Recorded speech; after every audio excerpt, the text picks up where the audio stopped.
ঢাকার ব্যস্ত শহর, উঁচু বিল্ডিং, নীল আলো, রাতজাগা রাস্তা, কিন্তু এই আলোয় যেন কোথাও অন্ধকার লুকিয়ে থাকে। রায়হান ২২ বছরের এক যুবক, বিশ্ববিদ্যালয়ের ছাত্র, বন্ধুদের কাছে স্মার্ট, সাহসী, মডার্ন ছেলে, কিন্তু তার ভেতরে একটা শূন্যতা ছিল যেটা কেউ দেখত না। তার ফেসবুক প্রোফাইলে লেখা ছিল, live your life, no regrets. Raihan ছোটবেলায় মাদ্রাসায় পড়েছিল, কুরআন তিলাবাত করত সুন্দর করে। তার মা তাকে বলতেন, বাবা, নামাজ কখনো ছাড়িস না। কিন্তু শহরের জীবনে এসে সব বদলে গেল। বন্ধুদের সাথে রুফটপ পার্টি, লাউড মিউজিক, হাসাহাসি, ধোঁয়া, সিগারেট। এই রায়হান, লাইফ একটাই, এনজয় কর। বন্ধু সোহেল বলল। রায়হান হেসে উঠল। কিন্তু হঠাৎ পাশের মসজিদ থেকে ভেসে এলো ফজরের আজান। আল্লাহু আকবার, আল্লাহু আকবার। মুহূর্তের জন্য তার হাত থেমে গেল। কিন্তু সোহেল বলল, এই ভাই, এখনও এসব ভাবিস নাকি? রায়হান মাথা নাড়ল। না রে, ওসব পরে দেখব। আজানের শব্দ ধীরে ধীরে মিলিয়ে গেল, যেমন মিলিয়ে যাচ্ছিল তার ইমানের আলো। সকালে বাসায় ফিরেই ঘুম।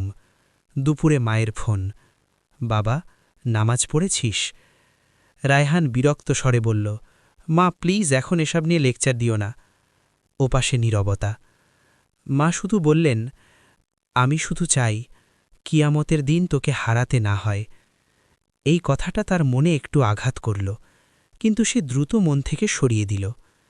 একদিন খবর এলো, তার স্কুলের বন্ধু আরিফ সড়ক দুর্ঘটনায় মারা গেছে। মাত্র ২৩ বছর বয়স। রায়হান জানাজায় গেল। সাদা কাফনে মোড়ানো শরীর, নিস্তব্ধতা। ইমাম বললেন, আজ আরিফের জন্য দোয়া করছি, কাল হয়তো আমাদের জন্য মানুষ দাঁড়াবে। রায়হানের বুক কেঁপে উঠল। গত সপ্তাহেও তো আরিফ তার সাথে ছিল, হাসছিল, ভবিষ্যতের পরিকল্পনা করছিল। এখন ৪ কাঁধে ভর করে চলে যাচ্ছে, মাটির নিচে। সেদিন রাতে রায়হান ঘুমাতে পারছিল না। হঠাৎ সে স্বপ্ন দেখল, এক বিশাল ময়দান, মানুষ দৌড়াচ্ছে, চিৎকার করছে, আকাশ ফেটে যাচ্ছে। কারো মুখে চিৎকার, আজ কিয়ামতের দিন। তার হাতে একটি আমলনামা দেওয়া হল। সে খুলে দেখল, নামাজ নেই, রোজা নেই, শুধু গুনাহ, গুনাহ, গুনাহ। সে চিৎকার করে বলল, আল্লাহ, আরেকটা সুযোগ দিন। কিন্তু একটি কণ্ঠ বলল, দুনিয়ায় তো সময় ছিল। রায়হান ঘুম ভেঙে উঠল, ঘাম ভেজা শরীর, হাঁপাচ্ছে। পরদিন বিকেলে সে একা হাঁটছিল। হঠাৎ মসজিদের সামনে এসে দাঁড়াল। মনে পড়ল, ছোটবেলায় সে এখানেই কুরআন শিখেছিল। ভেতর থেকে তেলাওয়াতের শব্দ ভেসে এলো। তার চোখ ভিজে উঠল।